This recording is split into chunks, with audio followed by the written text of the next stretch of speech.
Hello, friends, and welcome to episode 483 of the Juicebox Podcast. Today, we're going to be speaking with Jessica, and Jessica has the meats.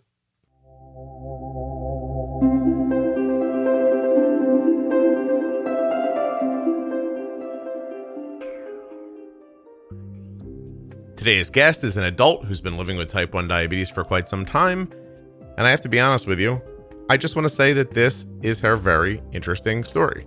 Like, I could tell you a little bit about it, but I don't want to.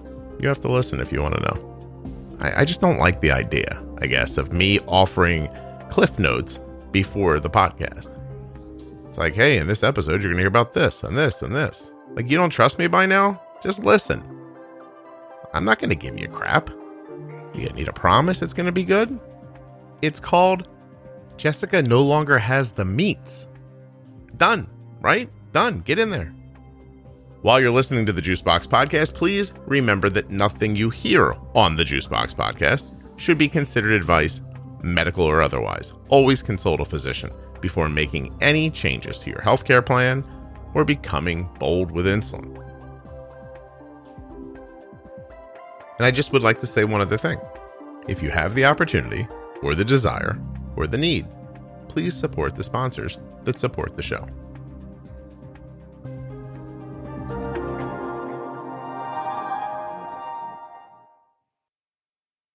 Okay, let's play a game. You guess who the sponsors are. Ready? Think of it. Now find out if you're right. This episode of the Juicebox Podcast is sponsored by the Omnipod tubeless insulin pump, the Dexcom G6 continuous glucose monitor, and touchedbytype1.org. Now, it's possible you can get a free trial. How long? 30 days of the Omnipod Dash. And to find out if that's going to work out for you, right? Because not everybody's eligible, but a lot of you are. Check out omnipod.com/juicebox. And to get started today with let's just say it, it's the best thing ever, the Dexcom G6 continuous glucose monitor, or to find out more about it, you can go to dexcom.com/juicebox. And let me finish this up by saying that touchedbytype1.org it's just a landing space on the internet where you're going to feel good. You're just going to get there and you're going to be like, wow, look at all these people doing really cool stuff for people living with type 1. Touchedbytype1.org, where you can find them on Facebook or Instagram. My name's Jessica. I'm 32 years old, been a diabetic for, 9 years now? And still trying to figure it out. That makes sense to me perfectly. Because something happens every day that you think, well, that was new.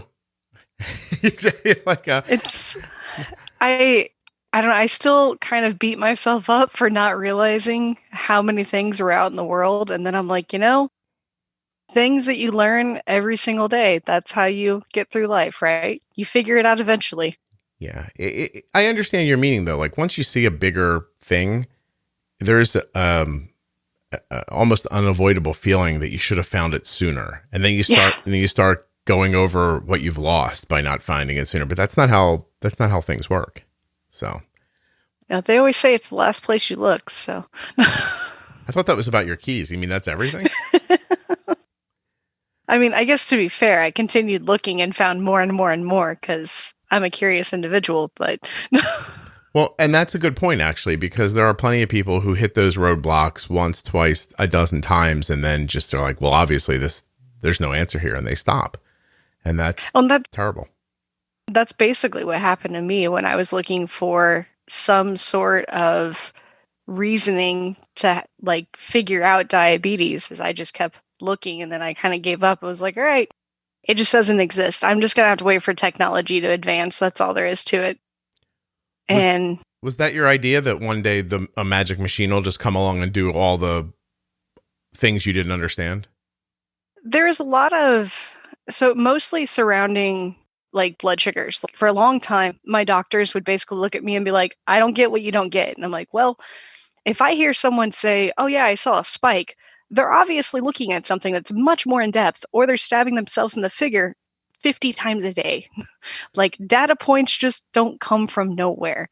Right. And that was one of the things that I struggled with. And finally I was like, this is exhausting. I spend my days on Google trying to find stuff and just get more and more confused. So I was like, okay. I'd like to know more about that. So tell me how old you are when you were, seriously, how old were you when you were diagnosed? I was 22. Okay. I think it was in 2011, November 2011. Done college, So, I guess? yeah. Yeah. I had just moved to where I live now in Columbia, and I just started college. I was in my second semester and was running around and figuring everything out, trying to finish up a bachelor's degree. And one weekend, I work at the local warehouse, and I was throwing some stuff around, and I was like, man, I have to go to the bathroom for the 15th time, and I've chugged like 7 liters of water today. It could be diabetes. Really? And my dad had been diagnosed with type 2 like maybe 8 months before that. And my mom was super on my case about, warning signs. And I was like, Ma, just chill. It's fine. If it happens, it happens. It's no big deal. Wait, lo and hold on. behold. Slow down a second. So your dad got type 2. That made your mom think you were going to get type 2? That was kind of the initial thought. Yeah, it was more like she was on alert. Like her mind knew what the symptoms looked like. So now she was like, oh my gosh, these are the things I have to look for in everyone. And especially for me and my brother, she was like, wait, you're drinking a lot of water. Are you feeling okay? And I'm like, yeah, it's fine. Like, whatever. Her It'll be fine. neuroses must have been thrilled because, like, you know what I mean? Like that center of your brain that rewards you, that reward center. She must have been like, I knew I'd find more things if I was diligent enough. I wonder after your diagnosis, how much longer she was like, I wonder what else I could figure out. Well, what was funny is it was like a Saturday or Sunday. It was over the weekend, and I had called into work because I couldn't even stand in the shower. Like I was so weak that taking a shower was sitting on the bottom of the tub and just like letting the water spray on me, and then I would stand up and like crawl out of the bathtub and get dressed to go to work. Oh my gosh, that's terrible. And I haven't sat in a tub since I was a child. That's what. By the way, it wasn't the lack of your body control that I was upset by. It was the sitting in the tub part. I was like, oh, that's where everyone stands, though. Anyway. It was one of those deals where like I was throwing boxes that were 60 pounds, and I was struggling to pick up a box that was like 7 pounds. And I was like, all right, I'm going to give in. Something's wrong. This is more than just me being super tired, because I was slamming energy drinks like a kid in a candy store. Like nothing was happening. Yeah. And I was like, God, this doesn't do anything. All these people run around like they're freaking doing drugs after they drink one of these, and I'm over here like I don't feel any different. I'm not getting the cocaine kick out of this energy drink that everyone else gets. Yeah, I'm like, I got cheated in life. Apparently I'm immune to this stuff.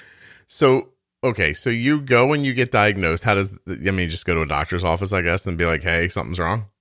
I kind of tricked my way into a doctor's office. I had just moved up here, so I didn't have a doctor at all. I hadn't been to see a doctor in ever. Give me 1 second. Could you? You said you're here in Colombia. I'm not sure if you're in a South American country, if you're in South Carolina or Missouri. Sorry, okay, Mizzou. Well, I hadn't even gotten to all of them. I think there's a Columbia in Ohio. I just like, and I started realizing I'm like, I don't know where you're at, but okay, we're in Missouri. Yep. And I'm sorry. I don't know why that's important to me, but it is. So keep going. But yeah, I called a doctor's office that was someone that I worked with who was pregnant, and they're like, "Oh, this is a great doctor," and I was like, "Sure, why not?" So I called them, and they're like, "Are you an existing patient?" And I was like, "Yeah," because she wasn't seeing new patients, and so I got an appointment because the person working the front desk didn't know very much. And I walked in and I was like, hey, I think I'm diabetic. I haven't been able to eat anything for 2 days. And I don't really have the ability to like do much. And she was like, okay, we'll do a urine test. And she walked back in the room and she goes, all right, here's your prescription for insulin. And I was like, that's all? Wait, that was it? Yeah. You didn't even get a like, oh, guess what? You do have diabetes. That's crazy. Yeah. Nothing? No, she just handed me the prescription and I was like, okay, so what about right now? Because I kind of feel really bad and don't have any energy. And she goes, oh, yeah, go over to the ER. They should be able to help you. And so she directed me to the ER, which was literally all the way across town from where her office was. Okay. And I almost got in like 3 car wrecks going there, was on the phone with my mom, who was standing next to someone who is a type 1 diabetic at her work, like basically freaking her out by going, she's going into a coma. And so through all of that, I finally get there and they put me in a room, hooked me up to an IV, and I passed out. Like I just took a nap for like 4 hours. Hey, there are other cars to hit in Missouri? A couple. That's all I heard was that, wow, you almost had a number of accidents. Like what were you going to hit? Like, what is there? I've never been to Missouri, but, or, you know, it's a college town. So there are lots of young college drivers that have better things to do than drive. Yeah, see, you have an answer and you just ruined my stupidity. I was just being stupid, but I know, but no. If you ever come to Missouri, you should enjoy the college drivers that are in college towns. Yeah. Listen, I've driven in Manhattan and Los Angeles, and if Missouri is taxing for me, I'm giving up. I'm just telling you right now. I will think that my skills have diminished and I'm too old to be in the game anymore. Have you ever driven like through the heart of Manhattan? No. I went to Chicago, and I've been down to the like 14,000 pump gas station in Texas. And both of those were like, okay, so that's big. I'm forever reminded of my brother coming home with his wife for the first time from Wisconsin, and they landed at the Newark airport, and I picked them up, and we were driving through the parking lot, and there's like there's a hotel in the parking lot that's got to be maybe 10 or 12 stories high. And she just goes, that's the tallest building I've ever seen. And I was like, you're in for a hell of a shock when we get out on the highway and you can see Manhattan, just so you know. I think, and then we were out there in traffic, on the New Jersey Turnpike, and she's just like huddled in the back seat covering her head because, I mean, there were more cars than she'd ever seen at one time. We were all going like 85 miles an hour. There's lanes and lanes and lanes of traffic, and it was just so much sensory overload. Looking back, we should have given her a tranquilizer before we put her in the car. It was like taking a puppy and showing it like 1,000 other puppies. She was just like, ah. I think I was 10 the first time I went out to California, and we hopped in my cousin's like giant jacked up truck and got on, I think it was 5, the main highway that runs through like San Diego. And I remember sitting in the back seat just like, I know we're bigger than these people, but they could still hit us. Yes. Why are we going 300 miles per hour? Seems poorly. Everyone who's got something like that going on, the people of Atlanta right now are like, oh my God, they live with like 9-lane racetracks down there. Yeah. It's all fascinating. But anyway, I'm so sorry. Doctor's office, hospital, pass out, wake up 4 hours later, and mom's there, I imagine, by now? So mom and dad live 3 hours from where I am. And they, my mom had called every hospital in Columbia and every doctor's office in Columbia trying to find me because my phone died in the middle of all this. So the nurse like politely wakes me up and goes, honey, your mom is calling. Can you please call her back? And I was like, oh, okay. So mom got a little aggressive with the nurse because the nurse wouldn't tell her if I was there or not due to HIPAA. And I was like, okay, yeah. So I called her back, and I think the conversation basically went, yeah, I'm in the hospital. I don't know what they're doing. Okay, love you, bye. And I just hung up. Wow. And so they got to Columbia as soon as they could. And I ended up in the ICU for a week and learned lots of things about being in a hospital, because that was the first time I'd ever been checked into a hospital. Really? It was the first time you'd ever been checked in a hospital when you were 22? It's not the first time you ever saw a hospital, though, right? No. I mean, I grew up in Springfield, Missouri, so you're very there. I was, I was like 6 blocks away from one of the bigger hospitals there. But there's lots of, I don't know. Me and my brother have never really broken bones. We've always like scuffed ourselves up, but we've never done anything so bad as that. Yeah, that's pretty lucky, by the way. Just never dropped a knife and caught it on the wrong side, or something. Nothing. No, everyone else always did that. I always got to watch their pain. Oh wait, I take that back. I did have stitches, but I don't remember because I wasn't old enough to like recollect getting them. Have you said anything true in the last 15 minutes? What are we doing here? I didn't When I was a kid, I was on I jumped onto a rocking horse, and the ears of the rocking horse hit my forehead and cut my forehead open because I wanted to be like the cowboys in the Westerns that my dad used to watch and jump on a horse. So I get such an image of that, of you hitting that little rocking horse and the head coming back and slapping you while your weight is still moving forward.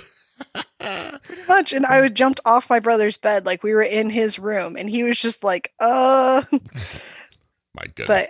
But I remember wanting to jump onto the horse, but I don't remember anything after that. Gotcha. So okay, well, let's get out of the hospital. So you know what I'm saying? Like I said, I want to find out about the rest of it. So blah blah blah. They bring your blood sugar down. They start telling you have diabetes, et cetera, et cetera. You get home. What do you have to manage with when you get home? Let's see. They showed me how to use an insulin pen in this like little dummy silly putty thing. And then they sent me to, I think it was a prescription with the needles and the 70/30. I don't remember what blood meter I had or glucose meter I had though. I want to say it was just a like Rely On or something like that. And it was basically take this many units of 70/30 twice a day and test your blood sugar like 4 times a day. So when you wake up, after you eat breakfast, after you eat lunch, after you eat dinner, and before you go to bed. Did they have you eating at certain times, certain amounts of carbs?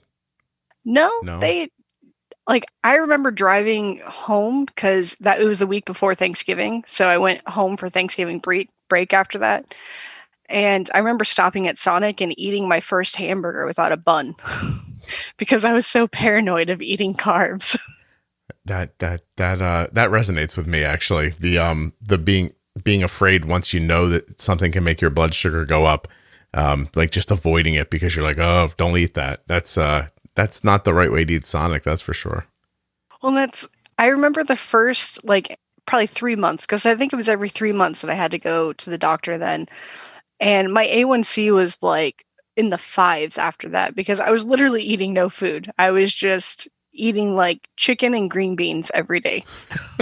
Did the doctor know that's how you were achieving the 5, or did you not tell them that part? At the time I was seeing a general practice doctor, and she was the one that just handed me the paperwork and said, here's your insulin. So She was like, oh yeah, it's almost like you're not diabetic, and then dismissed me out of her room. Yeah. I was like, okay, cool. That sounds great. Well, and so how long do you live like that? It was, let's see, from November to I had my first doctor's appointment, and then it was almost immediately after that she sent me to a diabetes education thing. Mm-hmm. And so I went into a classroom with almost exclusively type 2 diabetics, which was really confusing for me. And one of the people that was leading it actually figured out that I shouldn't be on 70/30 because I handed her my journal, like our little food journal and blood sugar journal. And she goes, you had a 29 blood sugar at 3:00 in the morning? And I was like, yeah, that happens all the time. That's how I get this great A1C. Yeah. And I was like, yeah, it was really amusing because I woke up the next morning and I had chocolate covered ramen noodles in my kitchen. It was like, how'd that happen? So they're just over medicating you with insulin, and you're getting low. You're probably getting super high at other times. And were you aware of spikes or no? I could feel like I felt funky, but I didn't know enough to like associate it. So like I would test my blood sugar. It would be, in range, so to speak, because at the time they wanted my range between like 70 and like 180. Mm-hmm. So as long as it fell between those two, I was like, okay, cool, I'm doing great. And then I would wait until the next time I was supposed to check my sugar. And that was that. Wow. And it was... Tell me again, that was 2011. 2011. That's 10 years ago. Yeah. I guess we gotta I was gonna make a joke about Missouri, but I won't because people listen there and I don't want to insult them. But I was thinking we like deducted we had another 15 years of to that for the anyway. It's frightening, by the way, because 10 years ago you should not have been given that insulin or that lack of instruction or lumped in with a bunch of type 2s and been like, hey, diabetes is just a word, so get in there. How long do you So they get you off the 70/30 and they put you on what? And so they put me on a Pedra and I had it all written down, and now I'm like, I don't remember where I put the notes. It was Levemir? Yes, Lantus, a Okay. Pedra and Lantus. Right. And so I took that for a very long time. It was like 3 or 4 years, something like that. Mhm. No one explained to me like how the sliding scale works. They just handed me a piece of paper with like a form on it that had some calculations that I was supposed to like fill in the boxes to figure out how much insulin to take. Yeah. And I may be math minded, but that got real old real fast. So I kind of just resulted to, 10 units usually works. Let's go with that. So my standard dose for pretty much every meal was just the same, like between 5 and 10 units. And that was it. Like I didn't go higher or lower until I noticed that, like, if I tested my sugar or I felt funny, then I'd adjust it. But they never really explained to me anything other than, like, here's your sugar. This is what it does. So go eat food and have fun. I think this is much more common than I'd like to believe it is, or that the, immediate bubble around me, meaning the people who end up listening to the podcast, believe it is. Like there's this, it's almost like anything else in the world, right? Like there are people who are lucky enough to have access to, technology or better education, or doctors who are more thoughtful about how they talk about things, or even, finding a podcast means you own a cell phone. It means you, like, you know what I mean? Like there's a lot of ways that you could be precluded from getting to information. But I don't think, I don't know what the number is now. It's something like 1.6 million people in the United States have type 1 diabetes. I forget what the number is. It goes up a number of hundreds of thousands every year. But I think that most people get substandard direction around this. And it's shocking as you're saying it. And at the same time, I'm not surprised by what you're saying. Can you talk a little bit about how it impacted your life during that time?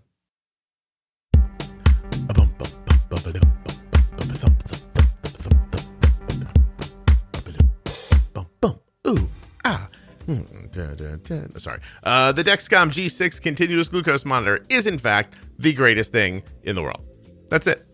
Like, I know you're thinking, like, Scott, isn't, like, water important and air? Yeah, it is. But what fun is breathing if you don't know the speed, direction, and number of your blood sugar? I've picked up my phone. I've swiped up upon it. I'm opening the Dexcom G6 application, and to learn what have I learned? Arden's blood sugar is 109, and it is stable. It is neither going up or going down. But if it was, I would know. I would know what direction her blood sugar was moving and how quickly it was moving in that direction. Not just the number. The number's nice, but the other information, it's what makes the difference. Later, you can go back and see graphs over 3 hours, 6 hours, 12 hours, 24 hours, and really begin to get a feeling for what's happening. We ate here and there was a spike. I wonder if a little more of a pre-bolus might not fix this. These kinds of things become evident when you can see the data that the Dexcom G6 provides. It's also got a ton of safety features for you, like it'll alarm wherever you want it to. My phone goes off at 70 and 120. You could choose 85 if you wanted and be like, oh, I want to know when I'm getting down to 85. And it'll say, beep, beep, beep. And you'll be like, oh, hello. And then and you can do something before a problem arises. Same thing with highs. And not only that, but up to 10 people can follow on an iPhone or an Android device. 10 people. That could be you, a school nurse, your spouse, your sister, just somebody that wants to help. Dexcom.com/juicebox. Do yourself a favor. Get there today. While you're out and about on the internets and the webs, go to omnipod.com/juicebox, because you don't need to give yourself shots every day. And wouldn't it be nice to do an extended bolus for pizza or Chinese food, stuff like that? Yes, it would. But wouldn't it also be nice, even nicer in fact, to not do those things with a tubed pump? Right? You understand that most pumps have tubing that go back to a controller, and you got to clip that on your belt or your bra or something, and then you have an infusion set. But the Omnipod is all in one. It's got this little tiny wireless tubeless design. It's amazing. It's probably could be difficult for you to picture, so why try? Instead, go to omnipod.com/juicebox, and you have two options when you get there. You can see if you're eligible for a free 30-day trial of the Omnipod Dash. That's crazy. Or you can ask for a free, no obligation demo pod. It's just one non-working pod that you can wear to see what you think. So you can start slow with the demo pod if you want, or just jump right in and get that free trial if you're eligible. It's up to you. Choice is important. Omnipod knows that, and so they'd like to give you a choice. They don't want to make you lock into something before you know if you're comfortable. Omnipod.com/juicebox. Dexcom.com/juicebox. Links in the show notes. Links at juiceboxpodcast.com. And when you get to those links, you know what you're going to see? You're also going to see a link to touchedbytype1.org. It's an amazing organization doing amazing things for amazing people who have type 1 diabetes. Click on the link and be amazed. Was that too much? It felt good in the moment. And I was like, oh, so many amazings. Like, it felt like I was like, oh, this is fun. But now I'm not sure. I'm going to leave it.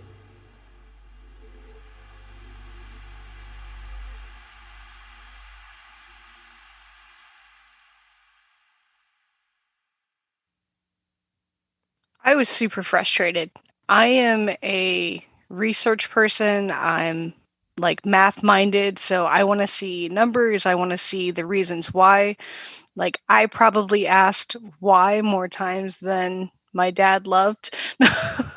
He always used to tell me, like, you're thinking about it too hard. And I'm like, no, I need to understand it before I can actually like go through with it.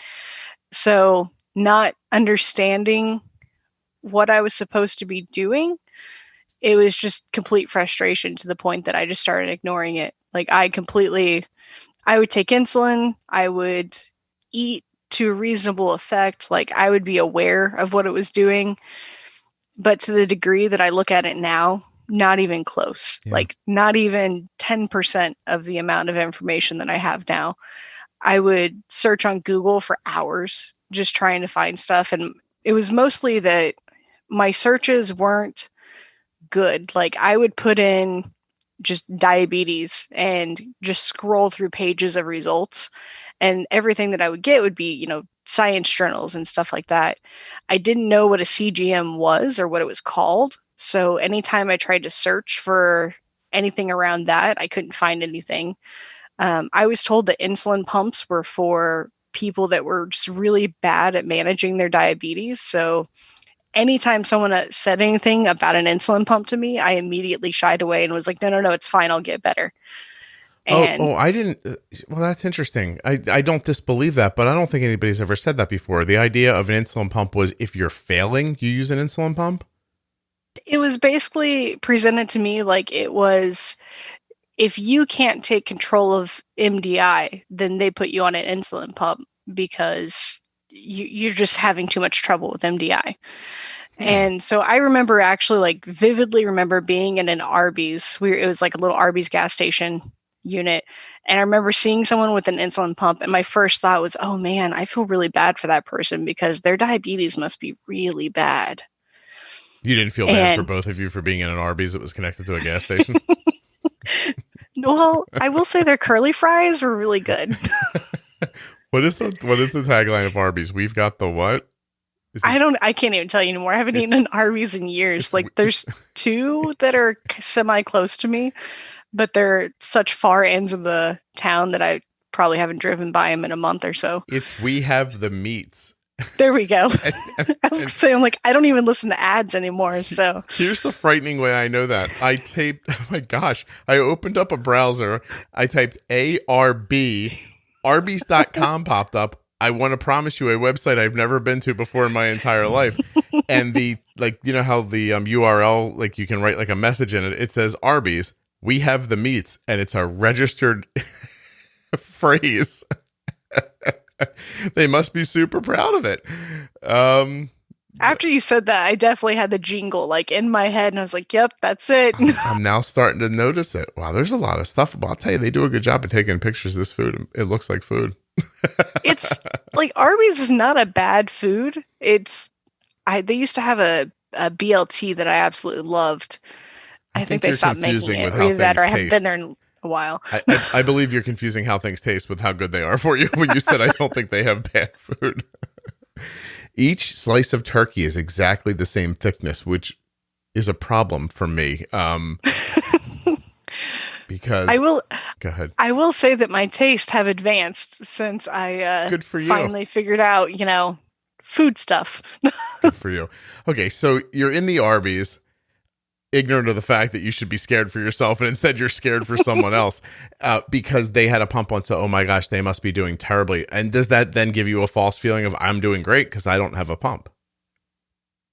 No, and I used to kind of have like this permanent, like petrified feeling of every time I would go to the doctor, I'd almost hide my meter and just be like, oh, I forgot it today, because I didn't want to be judged and be told that I was doing bad. And like, I knew I was doing bad.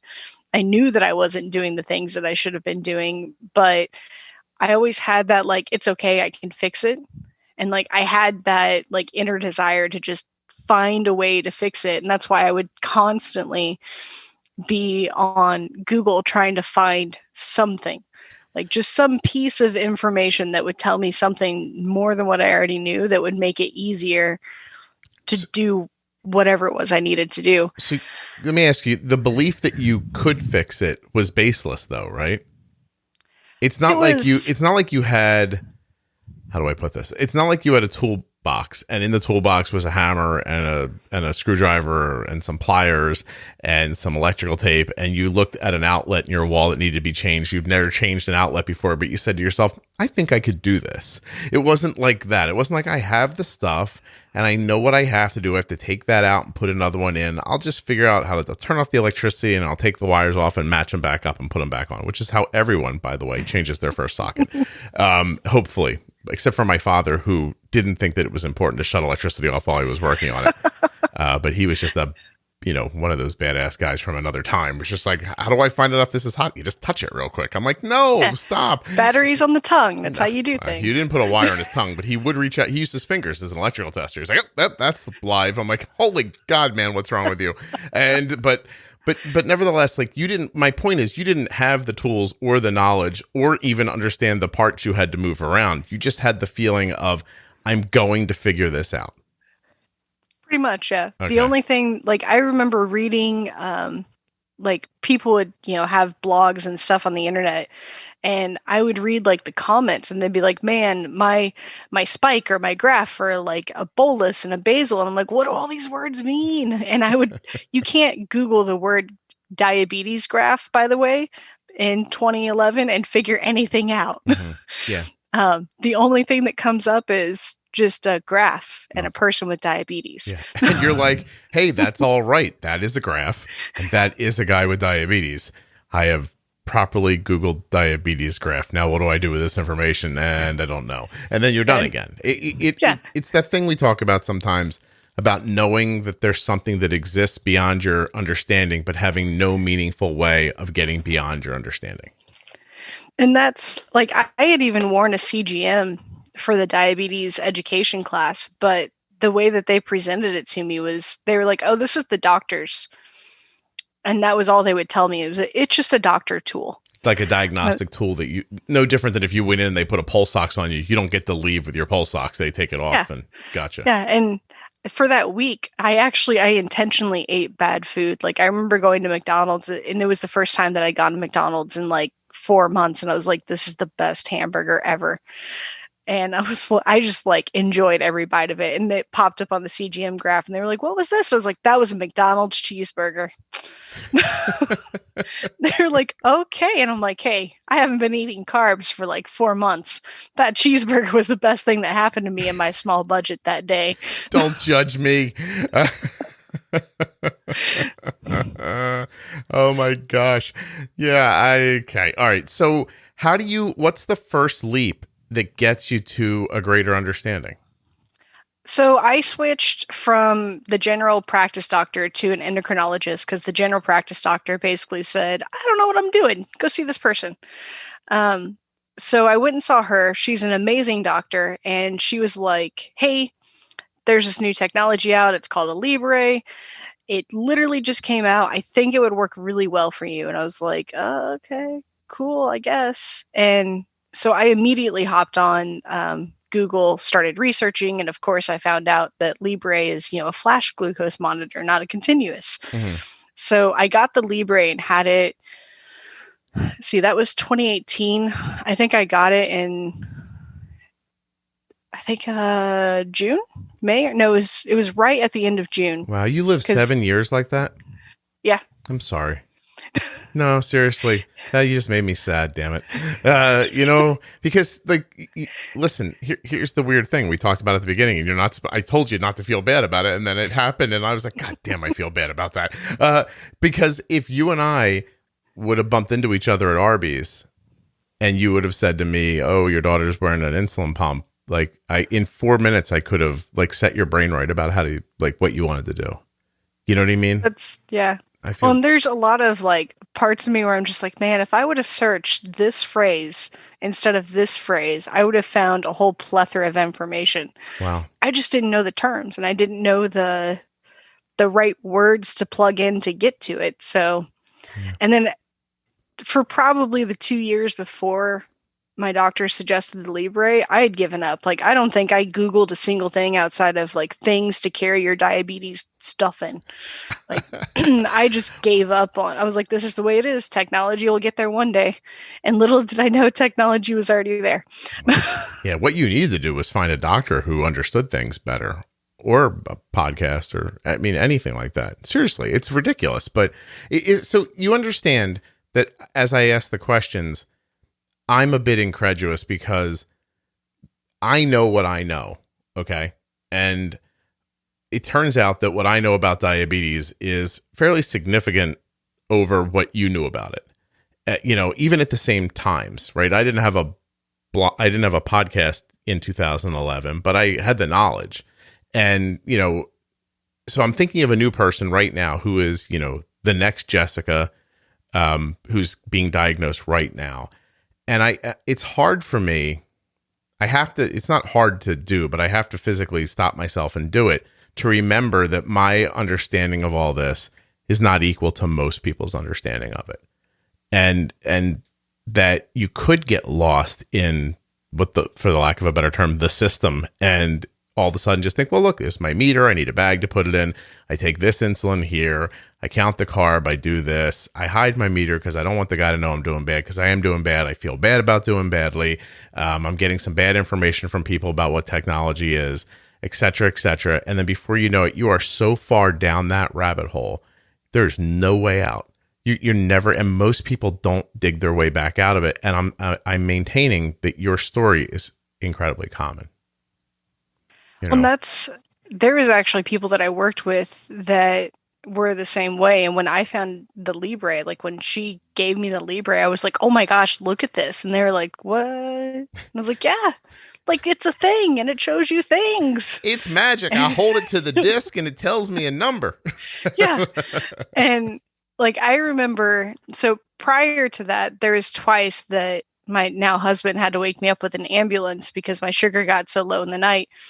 And I remember the first time that him and I sat down and had a discussion about having the Libre, and you could just see the relief on his face, because going to bed every night was just, I don't want to say horrible, but it was so stressful for him. It was anxiety. Do you think because he didn't want to have to go through finding another girl and starting all over again if something happened? He's like, I can't do this. He's like, I already got some time invested in this one. I already know how this girl likes it. You know what I mean? I don't want to do it again. Well, and what's funny is him and I started dating in the January after I was diagnosed. So our relationship is literally the entirety of me being diabetic. Oh, so it was a break for him as well. Yeah. Yeah. He was like, oh, finally. Yeah. And then once we found it was funny because he was the one that was like, it doesn't have an alarm that tells you when you go low. And I was like, no, but wait. Maybe. And that's when I found the Dexcom and I was like, oh, wait, let's do this. Wow. And so insurance didn't agree with it, but did they eventually? Yeah. I convinced them that I was just going to use my phone. and they were just going to send me the sensors. And then I got in on the Costco cheap receiver.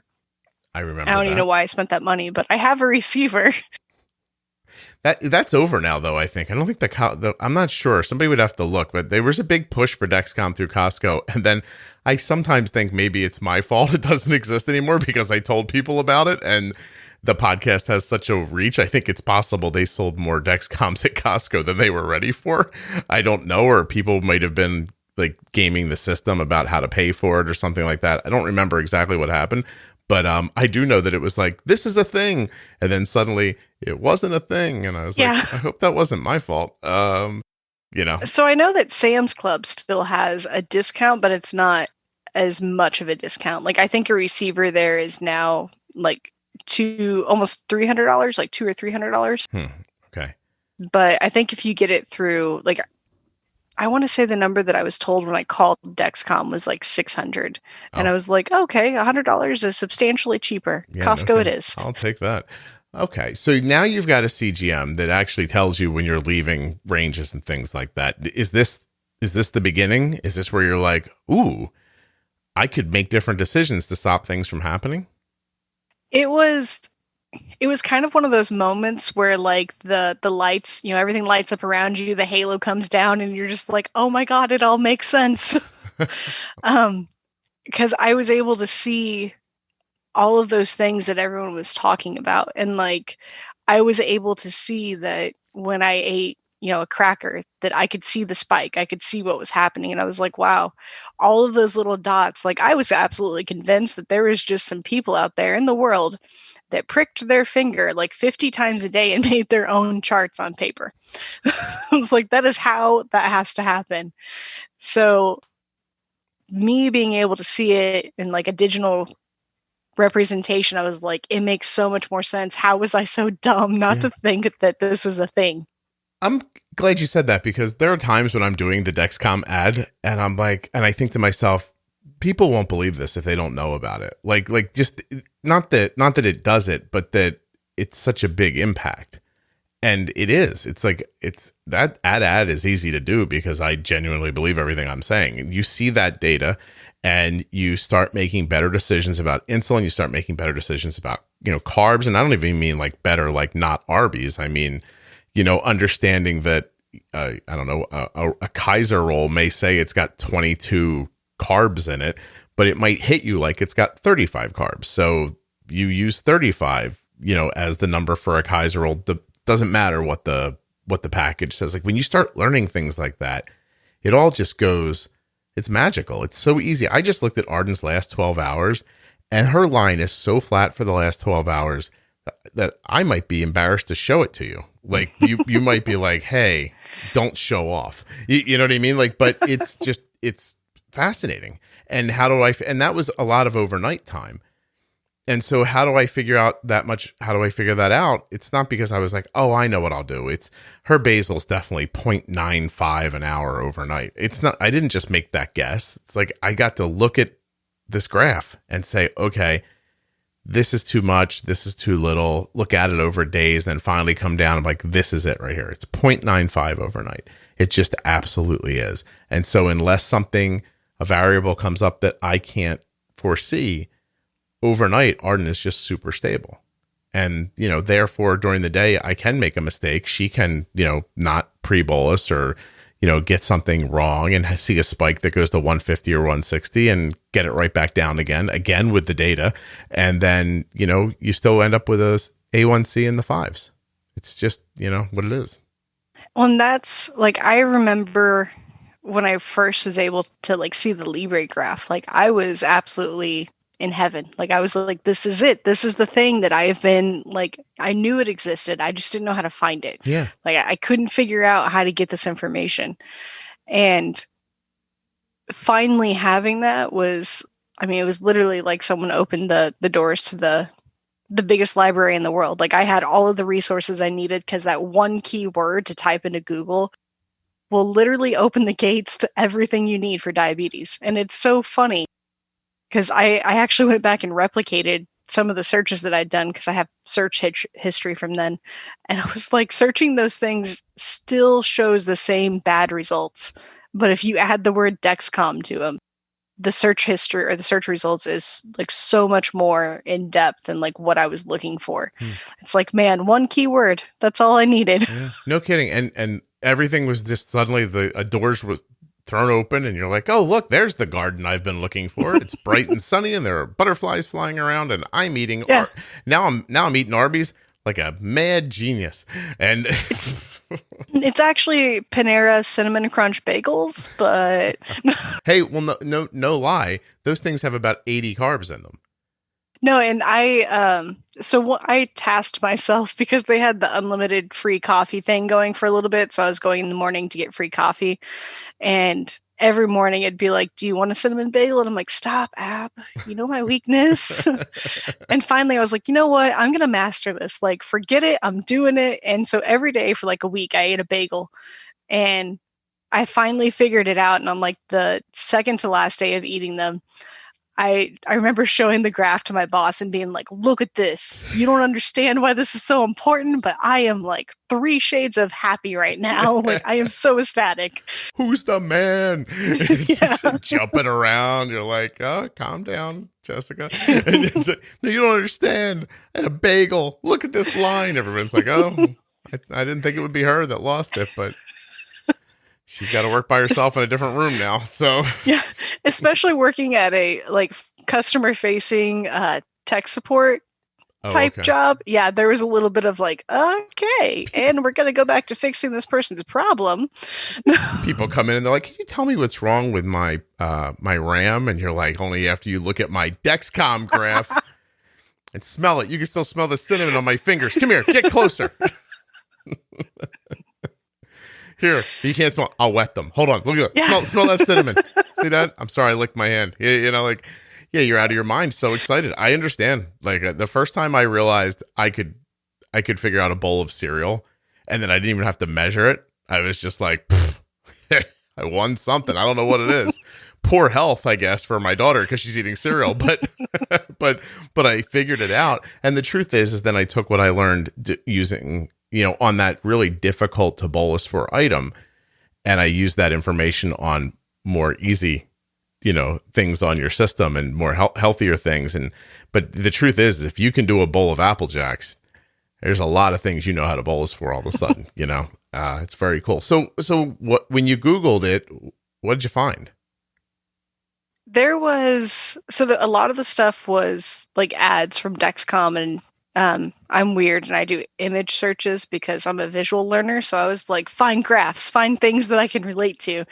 And it was actually funny because like the probably 4th or 5th line down the page was the Juicebox Podcast, like the little excerpt from the ad that's at the bottom. I have terrific SEOs, Jessica. I'm very proud of it. I've been working on it for over a decade. Go ahead. Keep going. So I remember like I was clicking on all the images so that it would take me to the website and, you know, tell me about Dexcom and all that good stuff. And I remember seeing Omnipod and I was like, what this do?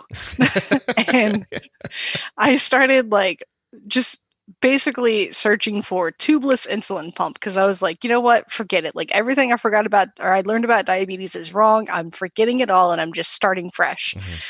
So I immediately started going out and just like diving into a deep hole of jargon. And then I ended up in the catalog for Edge Park and I was like, they sell it. And I basically emailed my doctor, was like, hey, this thing, I'm getting one. Thanks, bye. And she sent the prescription in, and in a matter of a month, I had everything that I needed, lots of insurance phone calls, but like it was a whirlwind when I really think about it. Didn't give up. That's excellent. No, seriously, I'm being serious. Like 7 years is long enough to give up. And you really didn't. Like you saw one thing that like reignited you and you're like, oh, I'm back in the game. I can't believe keyword searches were your downfall in diabetes. Like your Google foo sucked and therefore you didn't know how to take care of yourself. That is a sad statement, by the way, about the healthcare system, in case you're wondering. And why the podcast is so popular. Well, and it was like, I remember them sending me home with a folder that had a bunch of like community outreach programs and they were all defunct. Like every single one of them had closed down. Like I got some random lady and she's like, oh, we don't do that anymore. And I was like, oh, Great. Okay. Hey, again, if I can just bring this back around to me, and I pause here so all the people are like, oh, this is what he does. But seriously, when I say something like support the sponsors, because when you support the sponsors buy more ads, and when the sponsors buy more ads, Scott gets to keep making the podcast. This is what I mean. Besides the money part, this is what I mean right there, is that if you want the podcast to keep going, and if you have an eye on this being a tool for everyone, not just for you, like you can't look at this podcast like you have to look at it like a cow, right? And that makes milk, and you need some milk, but you want there to be milk for other people. You don't take all the milk and then kill the cow and have a steak and laugh about it. You know what I mean? Like you milk the cow for what you need. You make sure the cow has hay and water so that the next person that comes along can get a little milk as well. Maybe even make butter out of it. Who knows? But the point is that you have to, it's important to me to support the podcast and keep it going, because you're not the first, nor will you be the last person with your story. And the next person's going to come along. What I don't want for them to do is to Google something and come along and find a defunct podcast. I want them to find a vibrant tool that continues to exist and help people. So I mean all that stuff when I say it. I just, I wonder if sometimes people take it the wrong way, but I need you to support the ads, and I'm not saying buy an insulin pump you don't want, but if you're going to get an Omnipod, for the love of God, go through my link, like that kind of an idea, because it's helpful. And look how it found you. It's amazing. Well, and it was like, I remember listening to, I couldn't tell you which episode was first, but I remember listening to it and just sitting there and being like, oh my God, this guy thinks like I do. This is perfect. Really? This will actually work. How do I think like you? Because I would need at Arby's. I think it was the insulin. I think it was one of the ones about insulin and like how it works in your system. Okay. And the way that you were being like analytical, but not overly analytical. And there was lots of like is and ms, and like that's how I talk. So I was like, this guy, he knows it. I know what his is, and I know what his meh is, and like it makes sense to me. Yeah, I'm just smart enough to understand it, not quite smart enough to make it hard to believe or understand. I can get it out just on my level. So I'll tell you what, I'm very happy about that, because who I am is a very strange blend of how I grew up, just like everybody else is. But I've said this in the past, I haven't said it in a long time. I'm adopted. And I was adopted by lovely, middle-class, blue-collar, hardworking people lived outside of Philadelphia. And I am probably, this seems bad to say, but my dad's dead and my mom's an older person who doesn't listen to podcasts. I'm probably somewhere in the 40 to 45 IQ points smarter than they are. Okay. So had I grown up with other people who probably had my possibilities, I would probably be not who I am today. But they didn't look at education like that. They looked at school as something you did before you went and got a job. And so I'm a crazy blend of, bright, but grounded at the same time. And my intellectual side has never really been fed, honestly. Do you know what I mean? Like, or grown. It had no real attempt to blossom. So I have that's why I think your story is so interesting. Like, there's a ceiling above me I'm never going to get anywhere near in my lifetime, because I'm married and I have kids and I have responsibilities, and it's not like I'm going to head back to college and, find out about stuff. So I get to like wonder about things, diabetes being one of them. And then I get to build a narrative around what I learn that is incredibly blue collar and incredibly middle class and very easy to understand, because I don't know enough big words to make it not understandable. Trust me, if I knew more big words, I'd use them. And then everyone would be like, oh, what's he saying? And that would be it. Instead, I talk like an idiot, and it's understandable. So, well, it's always been amusing to me, because my entire life, people are like, oh man, you're so smart. And you're like, I just know how to explain things really well, if that makes sense. Mm-hmm. Is that one of your superpowers? You can explain things well? Yeah, apparently. I've been told that more times than I can count. Like, that's basically how I got my current job. I had absolutely no IT skills, and I was like, but my customer service is on point. Like, you want me to sell a phone to someone, explain to them how that phone works? I can do that. Right. In a way that's crystal clear to them, in a way that they'll remember, that'll be valuable to them walking out the door and all that stuff. That's how I feel about this. And I've gotten enough feedback about it now that I believe it, is that I don't know, I'm good at talking about diabetes. So, and I understand how to do it, but I don't overcomplicate it. And I think that there are probably people out there who are talking about it, who are much more specific about it. And I think that at some point along the line, that's what makes their information less usable by more people. And so that's all. There's definitely a personality that has to go with it. Like, I know I've tried reading like science journals, for instance, sitting down and trying to read, like, even the piece of paper that comes with the insulin, I've sat down and actually read that. And I had, it's one of those deals where it's like reading a textbook. You have to kind of force your way through it, but because there's something gold at the end of the rainbow, you're like, I can make it through. And I've seen other people that explain things in that same language, and you're just like, I have to pick my dictionary up 5 times. That's 5 times too many. Like, use words that are commonplace. And I think that's what you really accomplish, is like making it easy to digest so that I don't have to go pick up a dictionary 15 times to figure out what a word means. I really appreciate when there's an intersection too of thought. Like, Terry comes to mind. I don't know if you've ever heard Terry Lives on a Boat, or his follow-up episode. I think it's called Terry Lives in a House. Yep. Yeah. Anyway, I'm not going to apologize to you people about what the episodes are called. Just, I enjoy it. Thank you. But Terry's a great example. He's an older gentleman, engineering background, really bright guy, talks about diabetes in a way that I completely understand, but I could never do.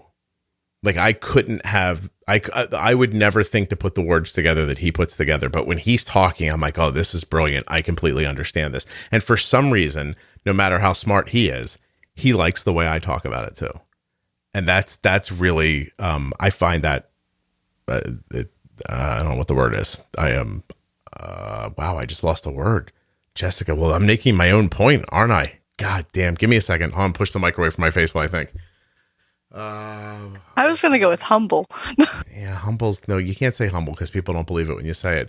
It makes me feel, I don't mean proud. I mean, oh my God, I'll edit it in later. I'll when I'm editing it back, the word will pop into my head, and then right here, you'll hear future Scott say it, and then we'll go back into the conversation. But it feels good to me that Terry vibes with how I talk about diabetes when it is so different than how he talks about it. But it's not really that different, I guess. It's just he's smarter than I am. Like, I don't know another way to put it. You know what I mean? Like, but he's still clear, and he's concise, and he's thoughtful, and he's not just bullshit. Like, he knows that what he's saying is accurate. And I have that for me too. That part of it's very important for me. Like, I would never say anything on this podcast or anywhere about diabetes that wasn't at the very least tried and true in my daughter's life. Like, that just, I like people who are patient with how they disseminate things.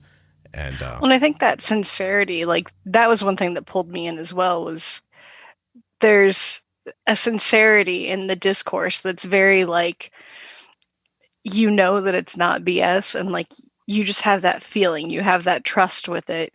But I remember listening to the Terry's Lives on a Boat, and I don't remember what he was talking about, but I was like, that man that's engineer all over. Like, you can just tell by the way he talks. Yeah. My father-in-law does engineering, and I actually started school in engineering. I'm like, yeah, that's that trademark that trademark speech of just enough analytics to get you by and a little bit of humor to make sure that everyone's still following. It is a very specific way. You know what I'm hoping one day, and if anyone's listening, I'm looking for an actuary who has type 1 diabetes, because you people are so boring. I want to interview you to see what I can find out. I'm being quite serious and not insulting. I'm looking for an actuary who has type 1 diabetes who wants to come talk about it, because I've had more conversations with more actuaries in my entire life, and there is something about how your all brains work that is fascinating.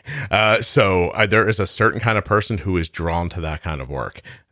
Please, Scott at juiceboxpodcast.com. Send me an email. I would just love it.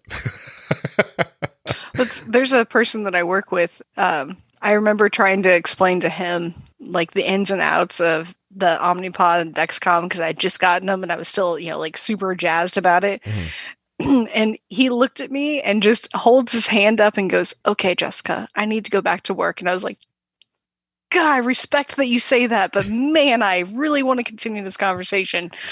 And I hate that you're able to shut it off so easily. I just really want to tell you about how great this little tubeless insulin pump is. It's very exciting, guys. Like, I'm not excited by this at all, just so you know. But anything that he's done with, like, he literally just puts his hand up and says, "I really need to go back to whatever it is." And I'm like, I don't know how you have that power. Like, my wife has it. It's hurtful. Like, I don't get it. And he's such like I don't want to say like plain Jane, but he's very like meticulous and he's very methodical. Mm-hmm. So things that he does are like kind of like the actuary, just very like analytical, and they have a purpose, and they're not done unless they have a purpose type person. I have a little bit above it on the podcast. Like, if I get bored with people are talking, there's like a alarm that goes off in my head, and it says, "This is boring.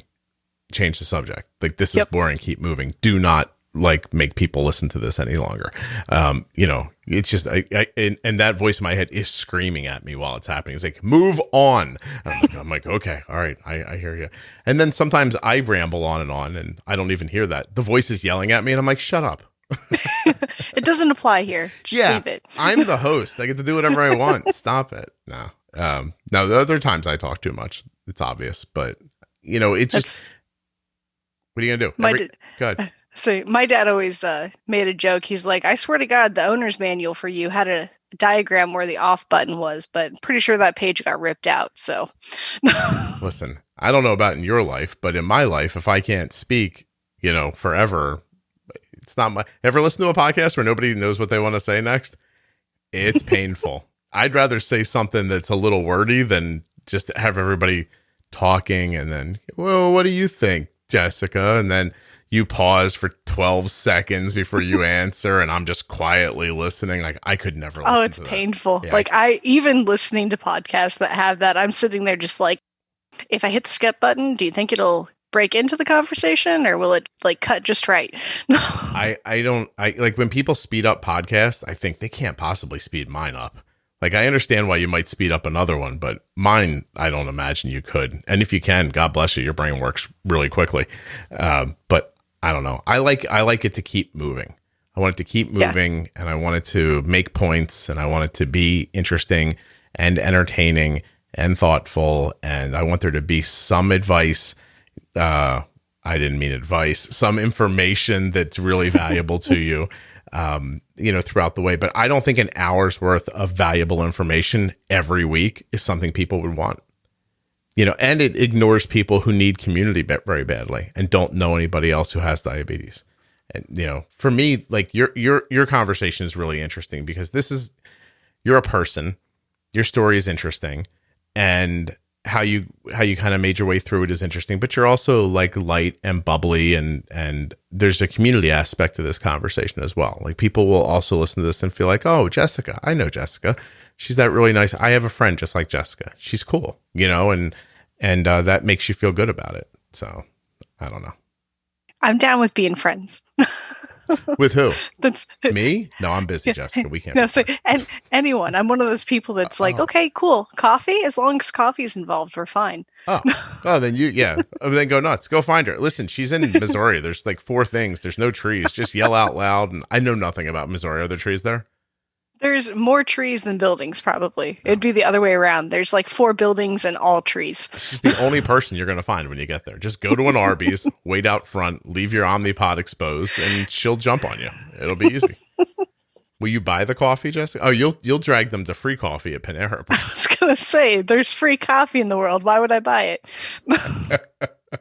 Just realized as I was saying it, I was like, Jessica's going to sniff out a free cup of coffee and you're going to be on your way. Are you kidding me? Birthday coffees? Like on your birthday, if no one knows this, you get free stuff from like every single restaurant. So you sign up like 2 months before, and then you spend your entire birthday day just going around to different restaurants and getting free pizza, ice cream, sandwiches, whatever. You can eat for a week off of that one day. Do you go with a cooler and dry ice? No, I usually try to refrain from getting all of the things, but I am known to go to Firehouse and Andy's because those are my cruxes. And then Panera, because a free cinnamon roll or a free cinnamon crunch bagel is kind of like giving someone heaven. So all right, let's do something for a minute. Missouri, that's like 2/3 left and 2/3 up, right? Or no? I'm picturing a map in my head. I don't really know where. It's not is it the west mid? It's west of the Midwest. So right above Arkansas. Well, that doesn't help. And me. then Where the hell's Arkansas? Right below Iowa, and there's like Iowa and then Illinois and Ohio, like that stretch. Oh, I think of that as all one place. I think of just Minnesota, Wisconsin, Iowa, like Illinois, Indiana. That's like the same place to me. So yeah, we're below that. You're below that. So you're like left of Tennessee. Yes. All right. So before I get to like the top of Texas in there, mm-hmm. Do you think people are horrified that that's how I think of the map? See, my brain says I'm in the middle and everyone else is around me, but who's touching again? Because I forget what states are actually touching the Missouri state line. And I'm like, is it Nebraska or Colorado? So is Missouri, like Missouri, Kentucky, Tennessee all about the same place? There's actually a lot different. Like we have family that lives in Tennessee, and I gotta get a map. Hold on a second. It's like we're all the same place, but we are very different people. I don't mean what kind of people you are. I just meant like generalized geographic location. Hold on a second. Oh wow, I'm oddly off by a lot of this. So okay. So where Arkansas is and Oklahoma is. More like yes. Arkansas. Where Arkansas on the top of Mississippi is where I thought Missouri is. But Missouri is above Arkansas. I guess it's Kansas that I don't really think about when I'm factoring all this in. Yeah, that's common. Yeah, Kansas and Nebraska are just like flat sheets of dirt. I've been to Kansas. I was in Kansas City. They had this like adorable little like, they called it a city, but it was like a town on steroids, and they were like, this is the city, and I was like, you guys have never been to a city if you think this is a city, but I was like, it was really nice there. I liked it. Were you in Kansas City, Missouri, or Kansas City, Kansas? Oh hell, are there two different places? Yeah. I don't know. There's Kansas City in Kansas and Kansas City in Missouri? So it's one town that's basically on the state line. I think I was in the Kansas side. Oh, that explains it. Okay. Would I have not liked it as much if I was in the Missouri side? Had to be the Kansas side because they took me to barbecue. Oh, no, that happens on both sides. Kansas City barbecue that's a thing. Okay. Kansas City and St. Louis. So where I'm at, I'm the I-70, the Interstate 70 that runs through Missouri, goes from Kansas City to St. Louis, and about midway is Columbia. So like we have the I-70 challenge where it's like Kansas City versus St. Louis on lots of things, or Columbia versus Kansas City. So that stretch of highway is like the barbecue. I had barbecue in a place that was so scary. I thought I was going to die in it, but the food was amazing. I have to tell you, once when I was in Oklahoma, it snowed for a brief second, and that threw me off because I felt like I was in Mexico, so I didn't understand how it could snow. That's how like poorly I understand the geography of things. I was like, aren't we in Mexico? How's it snowing? I just had a debate because I was like, it snows in Texas. And they're like, no, only once every like 40 years. I'm like, no, it snows in California, which is still weird to me. They have mountains. They're closer to the clouds, the mountains. Oh, I have family out there, and they drive like 2 hours north from San Diego, and they're like, "We found snow," and I'm like, "It's 2 hours north. Yeah, I don't know. That's still desert." There's no way for me to understand any of this meaningfully. Yeah. As I'm looking at this, I just saw Iowa, and I was like, "Oh, Iowa. Yeah, I forgot about that." So that's I really should look harder. And by the way, just so people don't think I'm like some sort of a Northeast snob, anything east of like Pennsylvania, like, you know, all that like Massachusetts, Rhode Island, Connecticut, Maine, I don't know about any of that either. I don't know what it is. I basically know where I am and where New York is. And then even once I get south, I'm a little confused, to be perfectly honest. Like the North and South Carolina thing's nice because that's pretty easy to remember.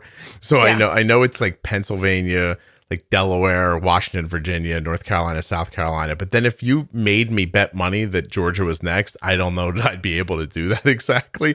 There's probably part of me who thinks that Tennessee is more like where the northern part of Alabama and Georgia is. I don't know anything about this. We were taught in geography that Iowa is the guy's head, and then Missouri and Arkansas make up like the guy's belly, and then Louisiana is his feet. So that's the only way that I remember that it goes Iowa, Missouri, Arkansas, Louisiana. What guy? What are you talking about? So if you look at a map of the United States. Oh, it does look like a guy. Holy God. And Minnesota looks like his big like colonial hat. Holy shit, I didn't realize that. Has anyone else ever seen this? And then Kentucky looks like a Kentucky Fried Chicken leg. I gotta be honest with you. Tennessee looks like his penis, if that's what's going on there. Yeah, we don't say that out loud. We just kind of mockingly laugh at it and move on. Oh, so this is not something you've never thought of before, because it's obvious once you see. Wow, people listening. So Minnesota is the hat, Iowa is the head, Missouri's like the chest belly, Arkansas is like the belly pelvis, Louisiana is the feet, Tennessee is clearly an aroused penis, and he looks Kentucky like is his chicken wing, and he looks like he's leg. sitting on Texas. Holy, I've never seen this before. All right, everyone who comes on, if you have like a map thing, you have to tell me about it from now on. That's all right, we're ending on that. Thank you, Jessica. That was great. That was absolutely fantastic. Oh, by the way, is there anything about diabetes we didn't talk about that you wanted to? I mean, I think we got it all. I can't remember anymore. I did a great job. I looked back at your email while you were talking. I was like, damn, I hit all this. I'm so good at this. And no, but seriously, I want to make sure we didn't skip anything. No, I had notes as well on like everything that happened. And I was like, okay, I think we got them all. I stopped looking at them like 20 minutes ago. So I think we're good. I am really good at this. Did you want to say that out loud or? That you're really good? Yeah. Just in your own diabetes? No, make it in the pocket. Just in your own words. Go ahead. Pretend I didn't say that. Go ahead. I think we're good. I got everything that I can. Jessica, start over again. I don't think. I'm still laughing. I know it's fine that we're good and we got everything else out. I'm talking about how good I am at this. That was what you were supposed to. One more time. Just go ahead real quick. I appreciate everything, and I'm really glad that you are doing everything that you're doing, because if you weren't, I'd still be in a deep, dark hole of MDI and not knowing what a glucometer was. Jessica, you were just supposed to say you're really good at making this podcast. I can't count on you to disseminate, all right, forget it. Although what you just said was very nice. I appreciate that too. I was just trying to be a nice person. Because, a step above. I was just looking for some baseless like pandering. You know what I mean? Like I was like, Scott, you're so good at making this podcast and it's amazing and they should probably give you like a peace prize or something like that. And then instead you said something very heartfelt and I was going to say something dumb afterwards and you ruined it by being nice. So that's just fine. All right. Thank you. My parents taught me to give 110%. I'm sorry. 110%. Did they really ever tell you that? Oh, that was a big thing. Like that was a steady thing in growing up was like, it's always 110. 100 is not enough. And I'm like, okay, that's not how math works. Are your parents alive? Because I want to ask a question, but I don't want to embarrass anybody. No, they're still here. I mean, they're not here, but they're in Springfield. Are they going to hear this? They might. It depends on if I tell them about it. I'm just wondering what their 110% looks like. You know what I mean? Like, So I can honestly say that my mom can still to this day run circles around me when it comes to manual labor, as well as my dad. Like, the amount of gumption that they have to do something because it just needs to be done far outweighs mine. wow. Like, I look at something and I'm like, do we have to? And my mom's already halfway done with it. That's cool. I like that. I'm a big fan of getting things done that need to get done because they need to get done and for no other reason, that somebody's got to do it, and might as well be you. Oh, look, I was going to make fun. Your parents they probably given 150%. You're probably the lazy one in this scenario. I honestly think I am, because I'm decently sure that 9 times out of 10, if the dishwasher got loaded, I did it wrong so that my mom would load it right, and I didn't have to actually do it. I just told my wife the other day, we'll end on this. I just told my wife the other day, in all sincerity, I said, hey, should I die before you? At my funeral, spend a good 30 or 45 seconds telling people how good I was at loading and unloading this dishwasher. She's like, what? I'm like, I spent so much time doing it. I want people to know. I took pride in it. I am proud that that stuff goes through the dishwasher once and it's clean because I know where to put it. And I don't let things sit in there. So once stuff's dry, I take it out and I put it away. I'm very good about that. Every morning, I make sure the sink is, I think the house needs to start a morning with an open sink and clean dishes. You and my husband would have a very clean house. He does the same thing. Does he really? It's important. Like, what if I need to rinse something off later and there's a pan? I don't want to get involved in that mess. You know what I'm saying? You take the pan, you set it aside for a moment, you do your thing, then you go back. No, you're wrong. That is 100% incorrect. That is not how you do it. You sound like a girl. All right, hold on a second. My wife's like, it's fine. I'm like, it's not fine. She's like, just peel the potatoes. I'm like, there are other dirty things in the sink. I will clean the sink out first, and then the potatoes will go in and get washed. We are not animals. I will say, before I start cooking, I clean the entire kitchen. So I will stand by that one. You need a nice palette to start over with. Mm-hmm. All right, we've said a lot of important things here tonight, and many things that have no importance whatsoever. So I think we're done. I really appreciate you doing this, having such a great sense of humor, and seriously, writing me that wonderful note. I am thrilled that this podcast found you and that it has been so valuable for you. It really is wonderful. It makes me happy, and I hope more people find it. I have to be honest, there's sometimes online I see people jump into the Facebook group, and they're just like, what's the secret to this podcast? I'm like, you got to listen to it, really. Like, you know, you can't just ask for the answer. Like, it doesn't work that way. Or the next time you need the answer, you won't know how to get it. And so it's very cool. Teach a man to fish. Teach a man to fish, right? Yep. But you can't teach him to not eat at Arby's. So, although you've, in fairness, said you don't eat at Arby's anymore. No, I switched it out for Panera. Yeah. So you don't have the meats any longer? No, I have the sliced turkey meats. If anything, I get my own turkey and slice it. So. Do you think it's possible that this episode will be called Jessica No Longer Has the Meats? I will say that every single one of my friends would look at that and just absolutely know what it means. Tell you what, it's a strong contender.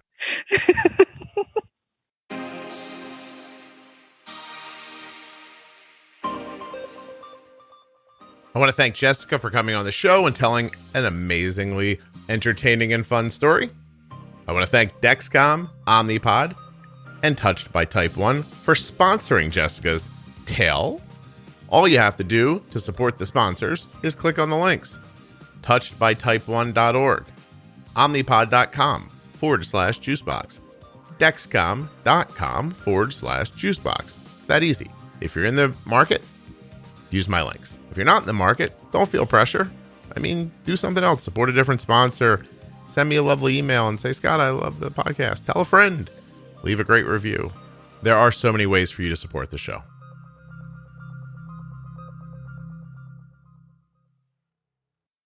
But if you gave me a choice, I'd say, like, you know, click on the sponsor links, please. That's really, really helpful. And sharing the show with other people. I guess I'm being specific now. These are the things that would specifically really help me. Share the show with somebody else. Let me add, subscribe or follow in a podcast app And of course, if you're in the mood for some of the gear that we talk about here on the podcast, use my sponsor links. They're in the show notes of your podcast player, and they're at juiceboxpodcast.com. It's an extra click for you to get to the thing to help me, but I mean, in the grand scheme of things, right? What's a click? Thank you so much for listening and for staying till the end at the end of my like blah, blah, blah, blah, blah stuff. I really appreciate that you love the show. I love you.